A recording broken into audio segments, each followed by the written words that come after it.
हा बर्गर बघा, वाटतंय की नाही कॅफेमधून आणलेला आहे. कॅफेमध्ये आपण या बर्गरला ₹150-200 मोजतो, पण घरी अगदी सोप्या पद्धतीने करता येतो.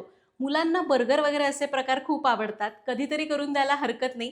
तुम्ही जर त्यांना असं छान काही प्रॉमिस केलं, की मी छान काहीतरी करते, पण तुम्हाला काम पण कमी करायचंय, तर ही बर्गरची रेसिपी बघा. मुलांना खूप आवडेल आणि तुम्हाला पण करायला एकदम सोपी आहे. आज आपण करतोय पनीर पॅटी बर्गर. अगदी सोपी रेसिपी शेअर करतेय. बघायची आहे तर व्हिडिओ शेवटपर्यंत बघा. आवडला तर लाईक करा आणि अशाच रेसिपीजसाठी चॅनलला सबस्क्राईब करा. नमस्कार, सरिताच्या स्वयंपाकघरात म्हणजेच आपल्या सरिताज किचनमध्ये आज आपण करणार आहोत अचूक प्रमाणात परफेक्ट असा पनीर पॅटी बर्गर. खूप रिक्वेस्ट केलेली रेसिपी आहे. तसं तर बर्गरमध्ये chicken tikki burger, aloo tikki burger, veg tikki burger, paneer tikki burger असं बरंच केलं जातं. त्यातलं पनीर आपण करणार आहोत. खूप रिक्वेस्ट केलेली आहे, त्यामुळे दर महिन्याला आपण बर्गरचा एक प्रकार बघूया. आज करूया पनीर पॅटी बर्गर. रेसिपीला सुरुवात करू.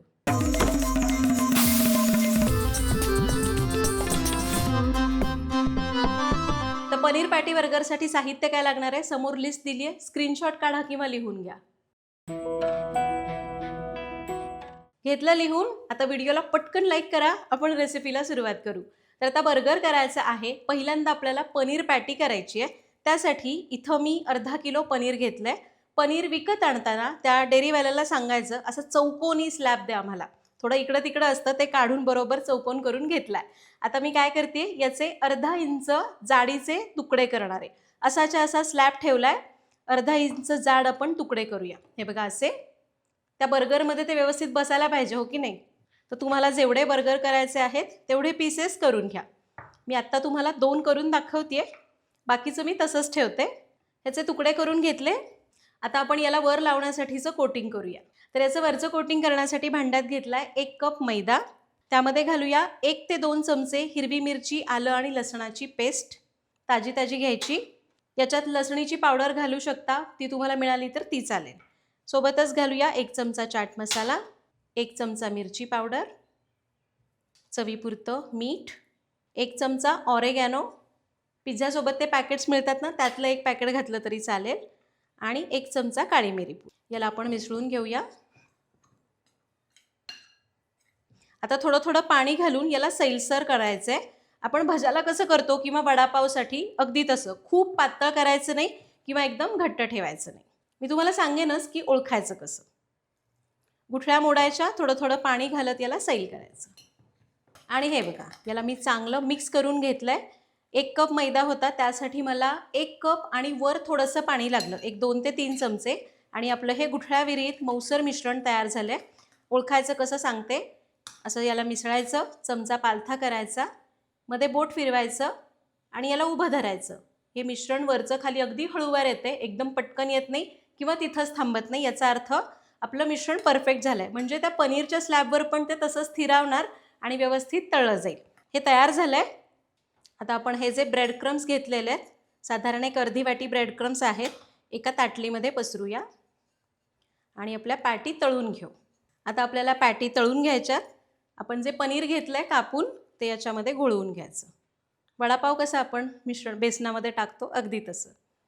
आता बरेच जण विचारतील, मैद्याऐवजी गव्हाचं पीठ चालेल का? चालेल. थोडंसं तांदळाचं पीठ घाला त्याच्यामध्ये. हे घेतलं, थोडंसं निथळायचं. ब्रेड क्रम्स आहेत, ब्रेड क्रम्समध्ये ठेवायचं. वरून आणखी ब्रेड क्रम्स याला लावून घ्यायचे. सगळ्या बाजूने छान याला कोट करून घ्यायचं. हे जर तुम्ही खूप पातळ केलं तर हे याच्यावर स्थिरावणार नाही आणि पाहिजे तसं कोटिंग होणार नाही. तर मी 2 असे पॅटीस करून घेते, मग आपण एकत्रच फ्राय करूया. हे करून घेतलं, आणखी एक करते.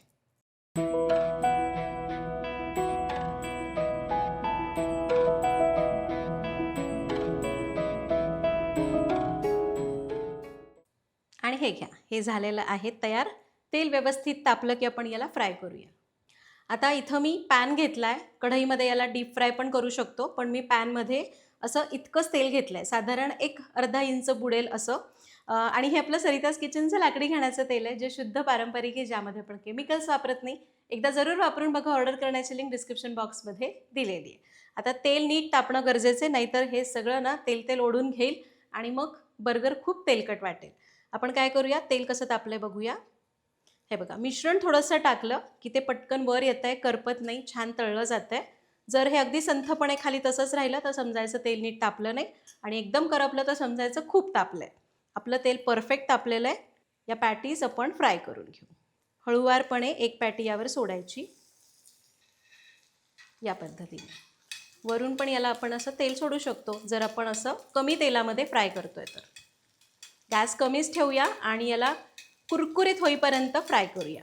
आहे ना सोपं? मी तर म्हणते आपल्या भारतीय पदार्थांपेक्षा हे असे पदार्थ जास्त सोपे असतात, आपल्यालाच अवघड वाटतात. तर खालून थोडंसं फ्राय झालं की याला उलटून घेऊ. मस्त झाली ना छान एकदम. आता दुसरी बाजू पण अशीच फ्राय करूया. आणि हे बघा, याला मी दोन्ही बाजूने असं छान तांबूस रंगावर क्रिस्पी करून घेतलेलं आहे. दिसतंय ना एकदम कॅफेमध्ये खातो तसं. याला असं काढून घेऊया. थोडंसं असं जाळीवर ठेवायचं म्हणजे जास्तीचं तेल निथळलं जातं.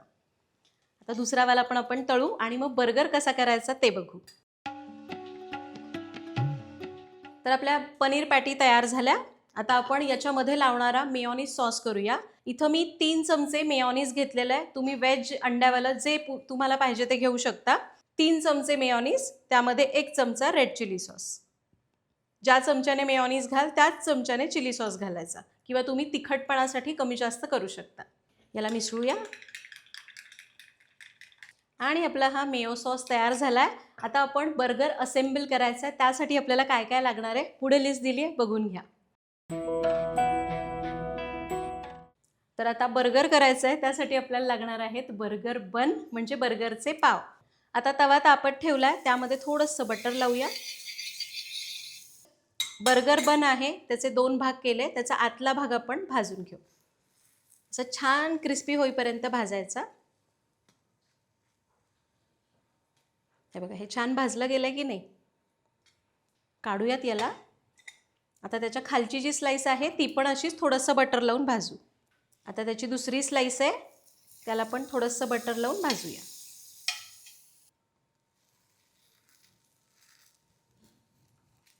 तर आपण 2 बर्गर करणार आहोत, त्यामुळं 2 याचे पाव भाजून घेऊ. छान भाजलं गेलं ना, काढूया. आता हा जो पाव आहे याला पण असंच भाजू. पनीर पॅटी तयार झाली, बर्गर बन भाजून झाले, मियो सॉस तयार झाला. आता बर्गर आपल्याला असेंबल करायचा आहे आणि सर्व करायचा आहे. तर खालचा जो भाग असतो बर्गरचा तो मी इथं ठेवला. यावर आपण मियो सॉस लावूया. तुम्हाला जसं आवडतं तसं याचा हा सॉस तुम्ही कमी जास्त लावू शकता.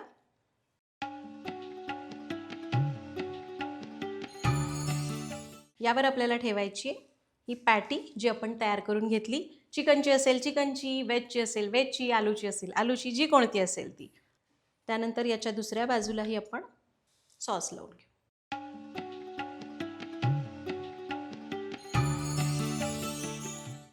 हे झालं. एक चीज स्लाइस, किंवा तुम्ही चीज किसून घालू शकता. त्यावर आपण लावतोय लेट्यूसची पानं.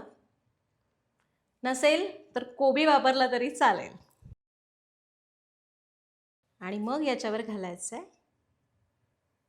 यस, तर झाला की नाही, एकदम कॅफेमध्ये दिसतो तसाच बर्गर तयार. तर हा चवीला पण भारी लागतो. करायला तर किती सोपा आहे, तुम्ही बघितलं. तुम्ही पाहिजे तर आधी हे सगळं तयारी करून ठेवा, आणि जेव्हा तुमची पार्टी बिर्टी असणार आहे किंवा मुलांना करायला द्यायचं आहे, तुम्ही छान असं काही प्लॅन केलं आहे, तर मग त्यावेळी फक्त असेंबल करून द्या. अशा प्रकारे आपण हा पनीर पॅटी बर्गर कसा करायचा ते बघितलं.